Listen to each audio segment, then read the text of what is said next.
Hello? Yeah, sir. Yeah. No, sir, I will give the introduction, sir, before All right. your this one. All right. Another 1 minute, sir. Just students are joining, sir. Okay. No problem. Just a minute. I'll give the introduction, sir. Later you can start the session, sir. Okay. Thank you, sir.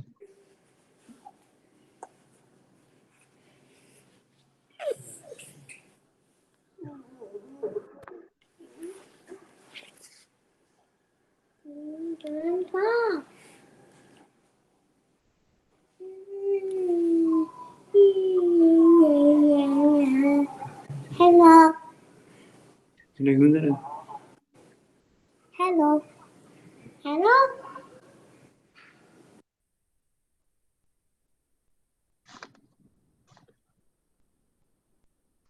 Hello.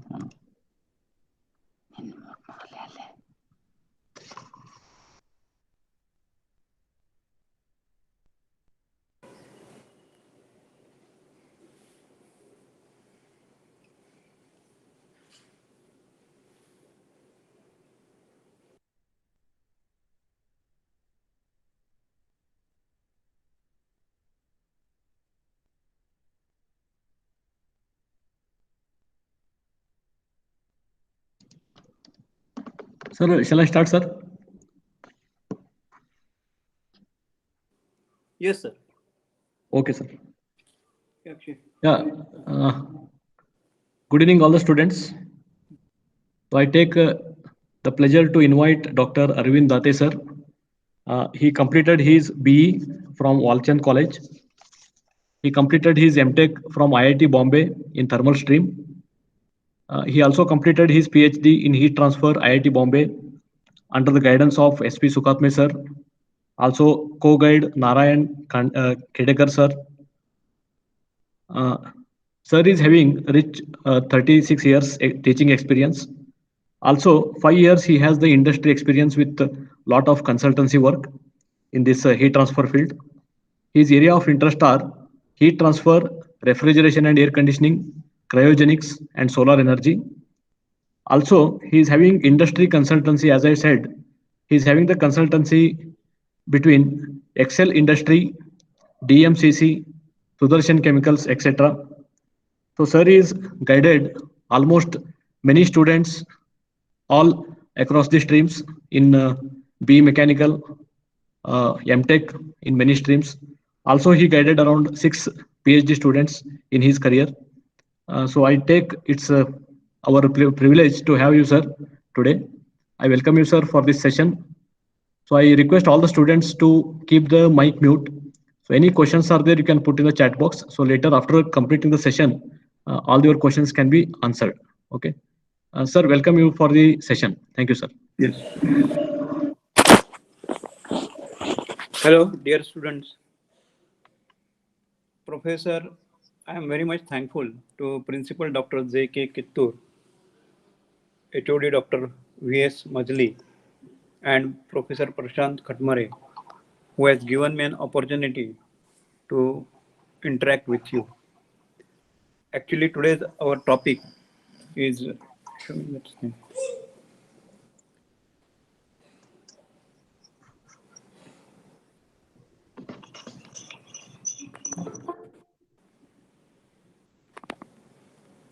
on solar water heaters, air heaters, and economic analysis. These are the major topics that we are going to discuss. So let us first, you already professor must have teaching you for last almost 3 to 4 months, and we will go through just some slight introduction. The output energy of a sun. This is the first slide, which gives you a solar radiation. The output of the sun is 2.8 into 10 to the power of 23 kilowatt. The energy reaching the earth is around about 1.5 into 10 to the power of 18 kilowatt per year. When the light travels from the outer space to earth, solar energy is lost in between because of the following reasons.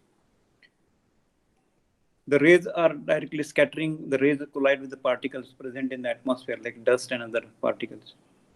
And again, it actually gets diverted. Then sometimes absorption is also there because water vapor is also present in the air. So naturally, some absorption will take place. Then cloud cover is there. The light rays are diffused because of clouds. Then reflection, sometimes reflection is also there. So entire solar radiation, which is coming from the sun, is not 100% we are going to get it. Some of the things are always trapped in between. Then climate, latitude, location, because it depends upon the location, latitude, also affects the amount of solar energy received by the place. So these are the some disadvantage also you cannot get, but actually on the equator we are going to get maximum amount of solar radiation. Then insolation. Insolation means basically it is a quantity indicating the amount of incident solar power on a unit surface, commonly expressed in units of kilowatt per meter square. So the total amount of energy which is falling on the earth per meter square is insolation or the total amount of energy falling on the surface. At the earth's outer atmosphere, the solar insolation on a 1 meter surface oriented normal to the sun's ray is called as a solar constant, and its value is constant, which is 1.37 kilowatt per meter square. But this value will not remain same. While coming on the earth, naturally sometimes the solar energy gets absorbed by the water vapors, or sometimes it is getting re-radiated. And approximately we are saying that 1 kilowatt per meter square amount of energy which is coming on the Earth's surface. Due to atmospheric effects, the peak solar insolation incident on a terrestrial surface oriented normal to the sun at noon on a clear day is of the order of 1 kilowatt per meter square. So this is a solar insolation level of 1 kilowatt meter per square is often called as a peak sun, or solar insolation is denoted by I. But naturally, when in the morning it is very less, then in the afternoon it is at around 12 o'clock it is a maximum, and then again it starts decreasing. So this is a time variation, say some sort of a radiation which we are going to get it. The graph shows, actually next slide I will show the graph, gives the amount of power present in different wavelengths of radiation. It can be seen from the gap, 50% of the solar energy. This right hand side, if you see, 51% energy is basically infrared, and 0.4 to 0.7 is a visible range. This is actually a x-axis we have wavelength in micrometer, and on y-axis we have kilowatt per meter square. So 0.2 to 0.4 micrometer, if you see first, these are ultraviolet. So only 9% of energy we are going to get it. So out of, say we have 1000, say it may be 90, almost we are going to get in infrared, almost say 5100 watt per meter square, almost 40% in a visible range.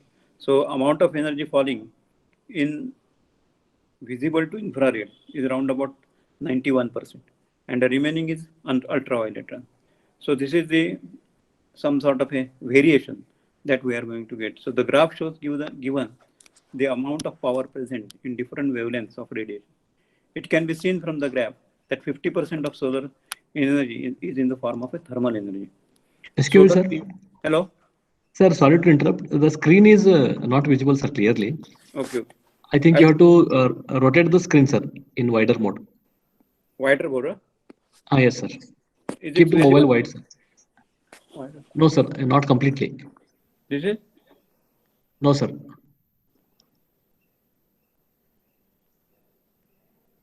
Is all right? Just a minute, sir. Now it is visible, sir. Okay.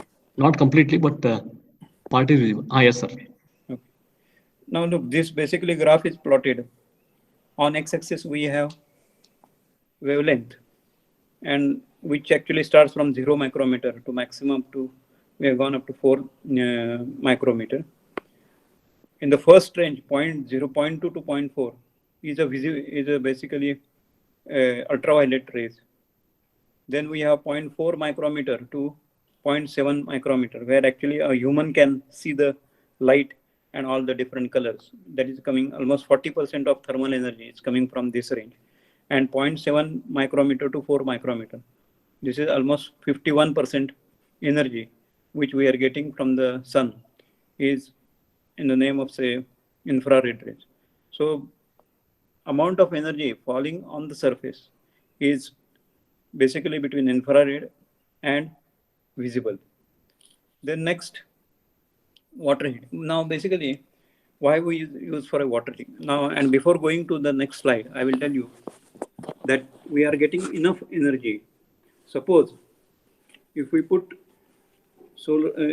entire PV or say solar thermal power plants in entire Rajasthan area, then amount of energy falling in that Rajasthan area, or the amount of approximately Rajasthan has got a surface area around about 3,40,000 square kilometer, and the per day energy consumption of entire globe or entire our Earth is around about 2.2 tera kilowatt. This is the amount of energy which entire world requires, around 2 terawatt per hour. And if we have a Rajasthan as a one area where we have chosen, that entire Rajasthan it is possible to get a solar energy or the power generation in the Rajasthan itself.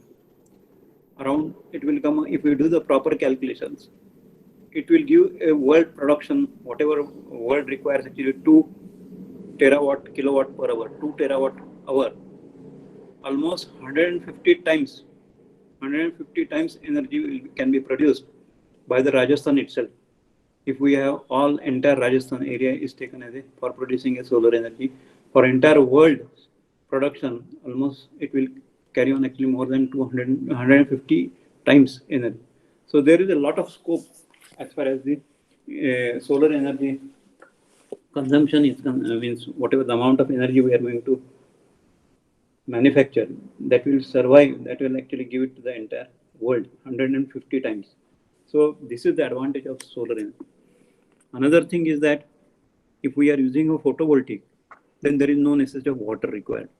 And because Rajasthan has a shortage of lot of shortage of water, so without that water also it is possible to generate lot of electricity. And that's why even sometimes, especially if we go towards Europe and that countries, they always say that coal is called as a dirty fuel. There afterwards, almost in entire Europe, now coal plants are almost scrapped. Nuclear energy also they are not using. So maximum amount either they are getting it from solar, windmill, and other non-conventional sources of energy.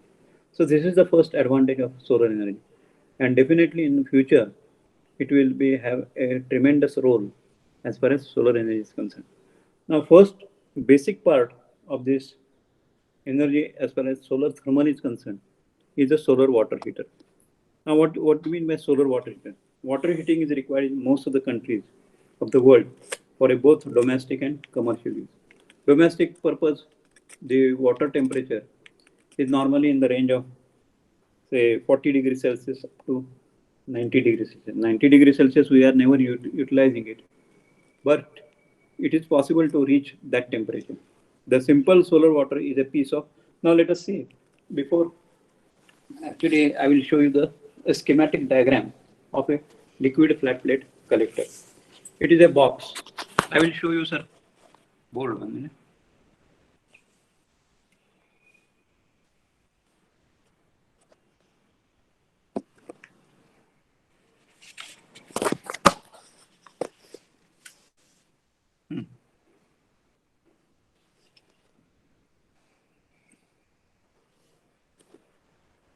Sir, can you see the board? Sir, yes, sir, we can see, sir. Okay. Yes. Now, the basic part that make up a conventional liquid flat collector are the absorber plates. This is the absorber plate. This bottom one is a top one. This is the absorber plate. Normally, it is made up of copper, and it is blackened. So whatever the amount of energy falling on the surface, that will be absorbed as maximum as possible. Then the tubes are fixed to the observer plate through which the liquid to be heated flows. These are the tubes, which are actually either soldered or welded. It depends on the material, what type of. These 1, 2, 3, 4. 4 tubes are actually basically solder, or on the top there is a absorber plate, which is normally colored with a black color, so which will absorb maximum amount of energy. Then on the top there is a transparent cover. Now this transparent cover is made up of a glass. Either you can use a single glass or a two glass.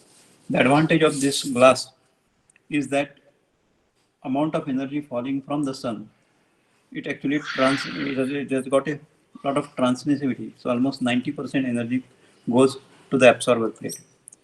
And at the same time, the natural heat transfer coefficient, which is for the air, it can be reduced considerably. The transparent covers then an insulated container.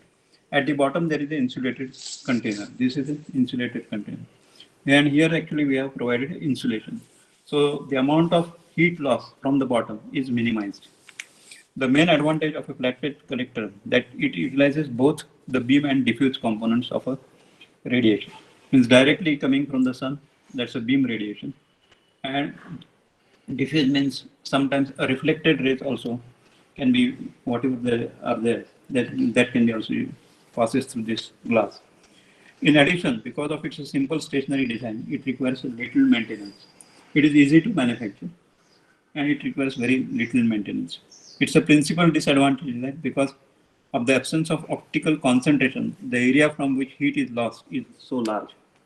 But if we have a parabolic type of a containers, parabolic type of a collectors, there we can get a concentrated heat energy, which is around where we can get a temperature even more than 300 degrees Celsius. So absence of optical concentration. The liquid heated is generally water. Normally water is heated.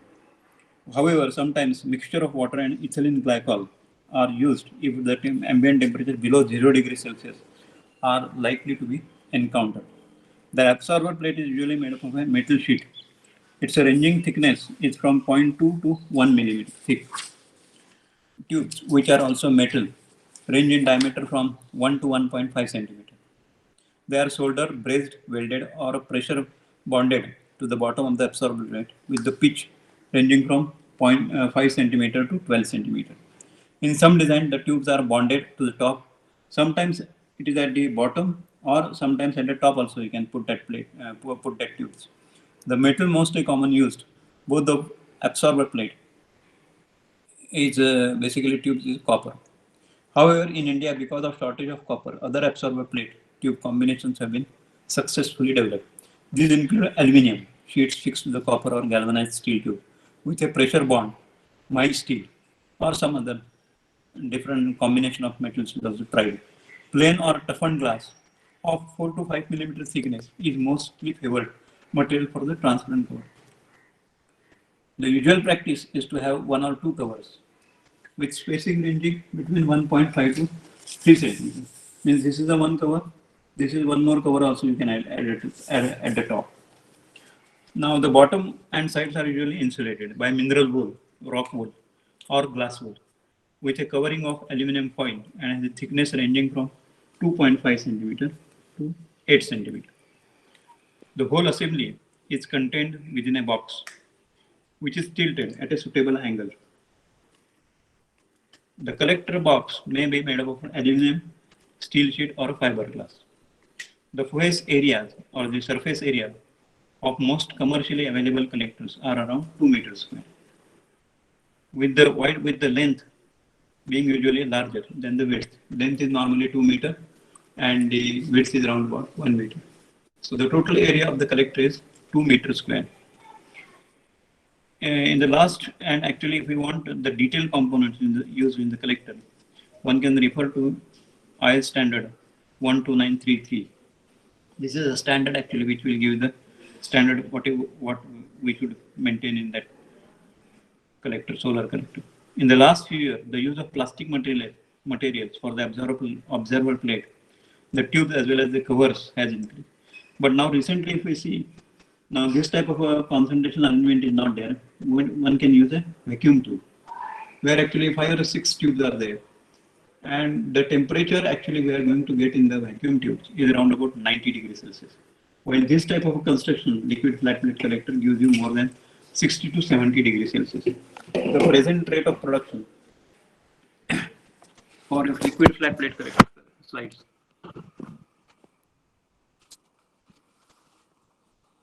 The present production rate of liquid flat plate collectors in the world as well as India is low. However, it is increasing rapidly. However, it is increasing very rapidly. And the simplest solar water is a piece of black plastic pipe filled with water and let to the sun. Simple solar heater that the fluid can be cycled through the tank several times to raise the. Now these are the different type of a construction. This is one construction. This is called a thermosiphon boiler. There is only a single tank, and from this single tank, bottom is the cold water. As water actually starts moving downward direction, it because of gravity, it again as it gets heated up, as water becomes because of heat actually water becomes lighter and it starts moving in the upward direction, and this is also a return hot. So this is a one construction, and this is called the thermosiphon system. Makes use of natural tendency of hot water to rise above the cold water, and you can take out the hot water from the top, and bottom there is a continuously you are supplying the water. This is one actually type of a configuration we are going to use. Second is the tank is in such a system is always placed above the top of the collector, and as water is heated in the collector, it rises and is replaced by cold water from the bottom of the tank. This cycle will continue until the temperature of water in the tank is equal to that of panel. So particularly in this type of a arrangement, we are not going to get more than 50 to 60 degrees Celsius temperature. A one-way valve is usually fitted in the system to prevent a reverse occurring at a night when the temperature drops. As hot water is drawn for use, fresh water is continuously fed to the system from mains. As most collectors are fitted on the roof of the house, the system is not convenient as it is difficult to sight tank above the collector, in which the case system will need to pump to circulate water. Sometimes pump is also used to circulate the water. This is called a pumped solar water heaters, used for a pumping device to drive the water through the collector. The advantage of this system is that storage tank can be sited below the collector. There is no necessity that you have to keep always the storage tank above the solar water heaters basically, or liquid flat plate collectors. There's the disadvantage of the course is that electricity is required to drive the pump. Means some extra energy is required. It is not 100. This is we can say not 100% passive type of whole construction. Often the fluid is circulating in the collector will be treated with anti-corrosive or anti-freeze chemical. In this case, a heat exchanger is also required to transfer the heat to the consumer's water supply. This is another.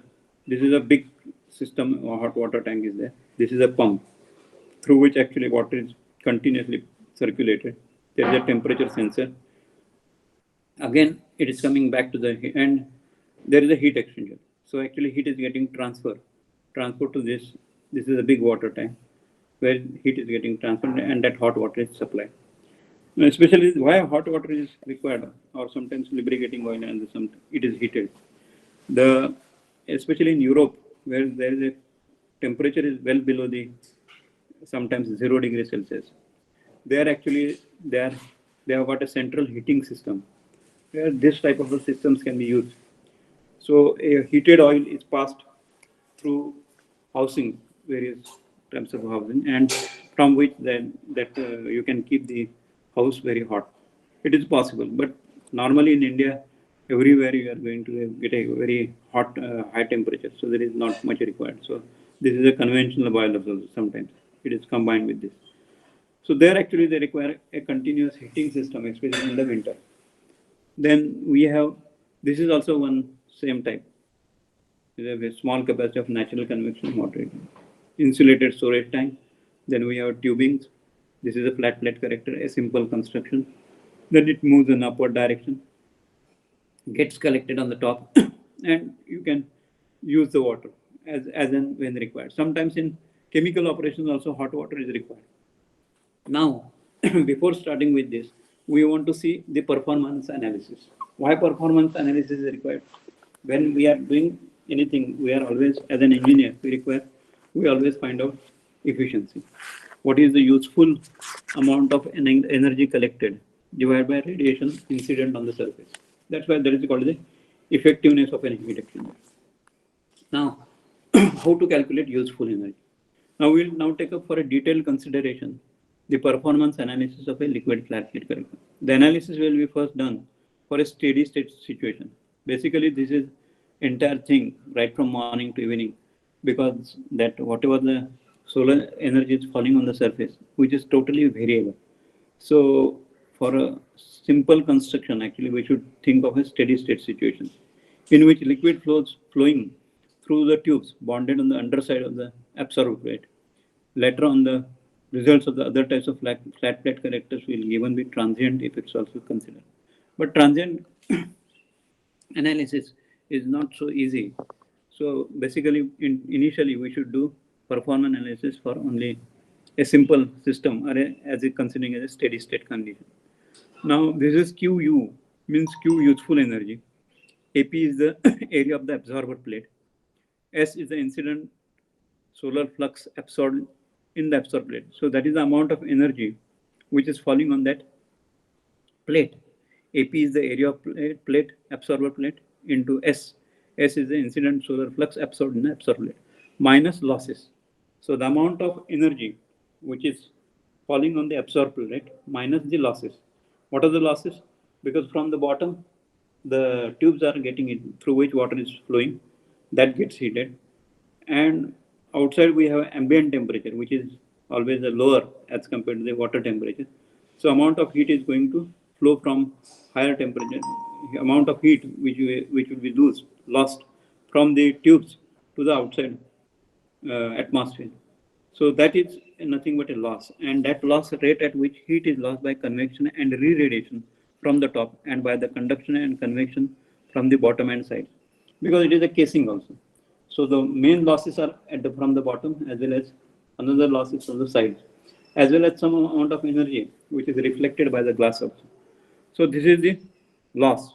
So amount of useful energy collected is equal to area of plate multiplied by energy falling on the absorber plate minus heat losses. Heat losses mainly because of radiation from the top and conduction and convection from the bottom. So the flux incident on the top cover of the collector is given by this IT. That is nothing but total amount of radiation falling. Then it depends upon the black body, then reflection, as well as this is the general equation which we are going to use it for calculating S. S is the amount of energy falling on that particular surface. Now again, what is the important parameters? Transmissivity of the glass cover system. The ratio of solar radiation coming through after reflection at the glass air interfaces and absorption in the glass radiation. And alpha is the absorbability of the plate. Absorbability of the plate, basically it should be as high as possible. Absorbability may be around about 1, because if we put a black surface, then naturally absorbability is normally in the actual range it may be 0.98 to 1. Now 1 is 100%. That is not possible. As well as transmittivity of the glass cover, where actually the rays are going through this glass, is around about say 0.9, 0.8, 0.8 in that range. So alpha into tau, that is what the transmissivity absorbability product for a beam radiation falling on the collector, and tau d transmittive or diffuse radiation.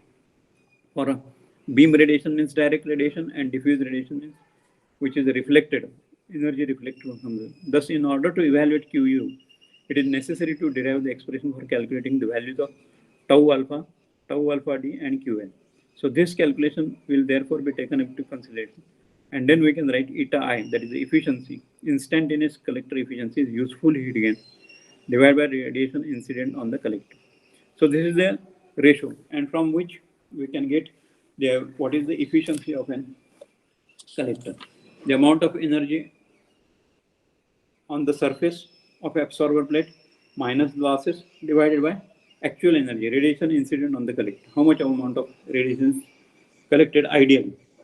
So this is the efficiency. Normally the efficiency of this type of is around about 15 to 20% in actual. So if we try to increase the efficiency, we should use a good collector as well as good insulation, insulated box, as well as good cover, glass cover. So these are the important things to be considered. Now, how to calculate QL? This QL is calculated basically UA delta T. That is the overall heat transfer coefficient multiplied by area of plate into TPM, means average temperature of the absorbed plate, and minus ambient temperature. So how the heat is lost, that QL can be determined using our heat transfer equation. Q is equal to UA delta T. Now this loss coefficient also can be calculated with resistance, thermal resistance networking. That is also possible, but it is in this lecture, this is not more than 1 hour. It is limited to this some particular topic. So limited to only some particular equations that we are not going to in detail. But normally, as far as your syllabus is concerned, this is more than sufficient. What is the efficiency of the collector? Is useful heat gain divided by radiation incident on the surface. Now, solar district heating. If entire house is heated, should be fitted with the solar system. One solution is solar district heating system. The collectors are either distributed on the houses or replaced by a large central solar collector. The collectors then heat up a big central storage tank from which much of the heat is distributed back to the houses. The surface to volume ratio of a central storage tank is much better than for distributed storage. So the storage losses are much lower and even permit a seasonal heat storage. Solar district heating is also option of air if room is being heated to be covered by solar. Another, I will tell you, if you go to Ladakh and other things, there actually people are now started using solar energy for kitchen also, in kitchen and heat solar heating also, because there actually our regular fuel you cannot transport it. Even sometimes it is difficult. You have to take the kerosene is used basically there because of so many problems. So Ladakh and very cold area, solar energy is giving a more importance, especially in military establishments. They are utilizing for kitchens also. They are generating a steam, and that steam is utilized for heating the heated steam is used for cooking purpose. Now this is a solar district heating system. This is normally used in very cold area like Jammu Kashmir, where the temperature is very low, and if colonies are there, such type of systems are used, and especially in Europe, where the temperature, winter temperature is very low. Now, cost benefits of a solar world. The most cost effective way to install a solar geyser is to integrate the collector assembly, cold water supply and piping with the design of a new houses. Now, where I'm staying in that, especially in Pune and that other region, we use solar water heater of a capacity of 100 liters or 200 liters, which will give you throughout the year. There is no necessity of using either electrical energy or gas, or nothing is required. 100% you will get a benefit of solar cost benefit if we use the solar water heater. For last 25 years, I'm using that solar water heater. I have never get a chance even to heat the water, especially in not even winter, as well as sometimes in monsoon, or when the rainfall is there continuously for 2-3 days. At that time, you may get a chance to get, but last 25 years I'm utilizing it. I never gone even on the terrace to see that what is happening. Sometimes cleaning is required. So current prices of a domestic solar water heater are around rupees 20,000. Now, earlier people were used to give even a concession or from the government for 100 liters per day system. That is enough for a small family. Then solar dryer. Now, instead of why actually solar dryers are required? Solar dryers are useful for, instead of liquid water, if we pass air instead of tube, there will be a simple passage, and that's where actually we are using a solar air dryers, and this is always useful. A conventional solar heater, it generally consists of an absorber plate with a parallel plate below, forming a passage of a high aspect ratio through which air is heated. As in case the liquid flat plate collector, a transparent cover system is provided over the absorber plate, while a sheet metal container filled with insulation, at the bottom of the circuit. And the absorber plate as well as the same type of mechanism is there. And the advantage is basically that heated air is used for drying basically industrial purposes and space heating of the northern parts of the continuity with the market so air heaters to increase. Basically, this is a agriculture. Normally, it is used for agriculture products for heating the grains and other things, because it is very easy to heat almost up to 110 to 120 degrees Celsius, and it requires actually a fair amount of the face of area of solar air heaters range from 1 to 2 meters square. Material of construction and sizes are similar to liquid flat plate collector. So this is the solar air dryer. Now, what are the different types actually? Again, we can see. This is a typical construction. This is the air heater. Whatever the air heat is there, that is processed through this dry. What type of product you want to dry? So it is hot air is passing through this. Again, the feed is coming from the bottom, from the top. Again, it is getting.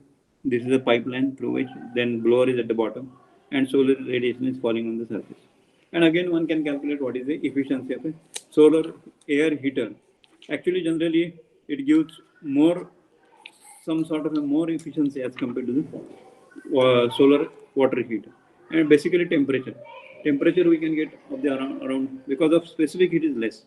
Air specific heat is almost point or say one kilojoule per kg degree Celsius, while it is water is almost 4.76. So because of that, actually we will get a heated air as compared to the water. Now another thing is, after doing all these calculations, why we require economic analysis. Economic analysis is required because whatever you are putting the amount, it should be what is the payback period for that amount to be invested, whether it is beneficial or not, that one should calculate it. The initial cost of a solar thermal system is the cost of buying the equipment and installing it.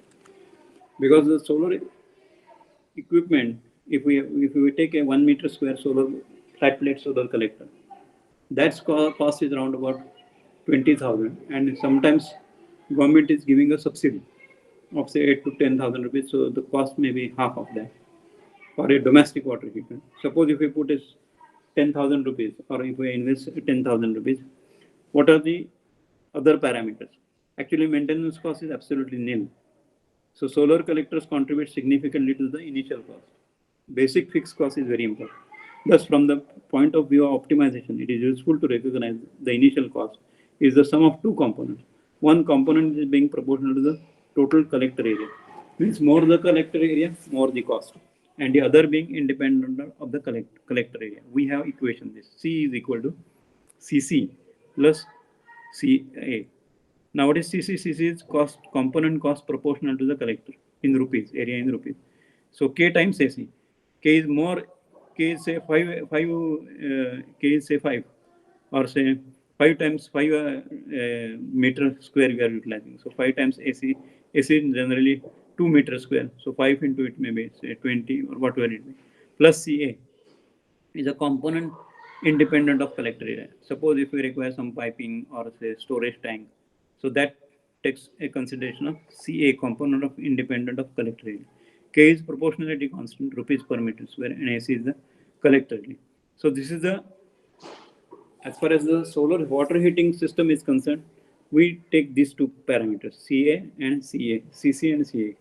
CC depends on K times AC plus CO. Now next is, in order to reduce the initial cost, a number of promotional incentives have been offered. Like solar devices and systems are exempted from the excise duty.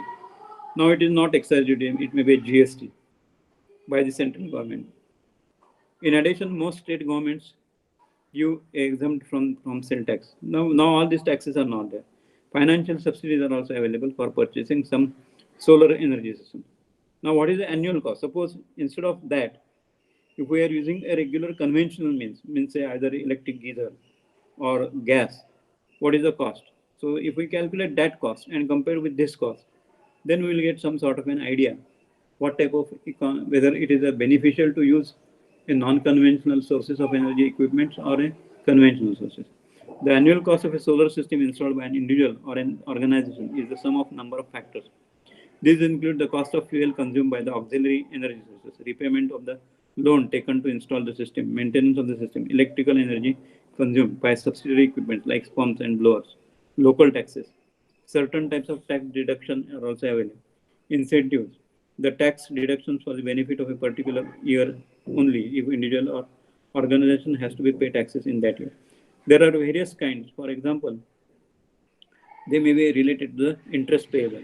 So further, the central government permits the depreciation of the higher rate. So annual cost is fuel expenses plus repayment on loan plus maintenance charges plus electrical energy bill plus local taxes minus taxation. So usually this fuel expenses, repayment and loan, and at the end people do the how much payback period is required. Means say after doing that investment, suppose if I'm getting say 3.5 years, that payback period is there. Then after 3.5 years, I will get a benefit. So in that actually whatever the expenses I did it, that I will get it returned back. So this is the thing that I want to talk with you. And like Professor Principal Dr. J.K. Kittur, then HOD Dr. V.S. Madli, and Professor Prashant Khatmare. I am very much thankful to them. They have given me an opportunity to give lecture on this particular topic. Thank you. Sir, thank you very much, sir. Thank you. Sir, my question is, in this performance analysis as well as economic analysis, sir, as like in economics, you have to think about the saving of money or energy. Yes.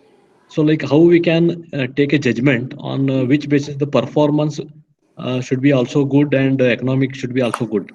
So any balance between these two things can be taken. Any inputs from your side, sir? Performance means basically suppose if we use say economic now actually if we take say simple system of 100 liter water heating system is there. Yes, sir. And if we use it a solar thermal analysis, and if we do suppose the same time we have we are using electrical energy. Normally, the water heaters which are used in the flat system is around about 2 kilowatt water heaters are there. And if we have got 4 to 5 persons in a house, naturally it will work around more than 1 hour or even more than 2 hours. So almost 2 units of energy you are utilizing it daily. Now the cost of electricity is around about 8 rupees in this Bescom and other that area. So you have to spend almost 16 rupees per day for just taking the bath as far as the small family is concerned. So suppose if we are spending say 16 to 20 rupees and this cost is a total cost is a 10,000 for a energy which we are using. So 20 rupees multiplied by you can do 30 or 20 into 365. So almost it becomes 20 say 720 or 800 rupees. Then 10,000 divided by 800 rupees. You will get in that whatever, suppose if it gets 5 years. After 5 years, the equipment will be means whatever the amount you have invested, you will get it return on that investment. And naturally, you will say after 5 years, whatever you have invested the money, after from 6 years onwards, it will be free. The amount of energy which we are using it for heating the water. This is understood, sir? Hello? Yes, sir. Yes, sir. It's clear, sir. Yeah. So after 6 or 7 years, you will get the free of cost that. Yes, sir. And so that is the payback period, sir. Yeah, payback. And Okay. there is no maintenance cost at all. Yes, Just sir. in between, sometimes in between you go to on the terrace and clean the glass surface because sometimes that dust is actually falling on the surface. Yes, sir. So that is not actually much more. And sometimes if it is a very hard water, then naturally you have to clean the tubes. Yes, because sir. sometimes scale formation takes place and that will decrease the efficiency. Okay, But sir. that rarely actually people are doing. Yes, sir. Yeah, students, from student side, any questions are there? You can unmute your mic and ask the question, or else you can put in the chat box. Okay. Okay, Any questions from the student side?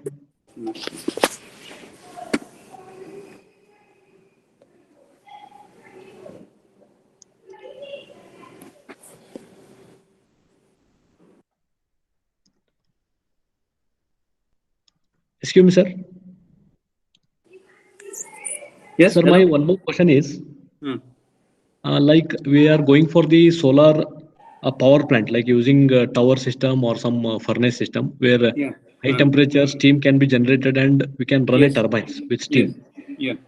So going by that method, can we produce more power per given unit area or some unit Yeah. given Yes, yes. money? Or else Definitely. can we go by directly PV system, which will be better, sir? What do you feel? Like, No.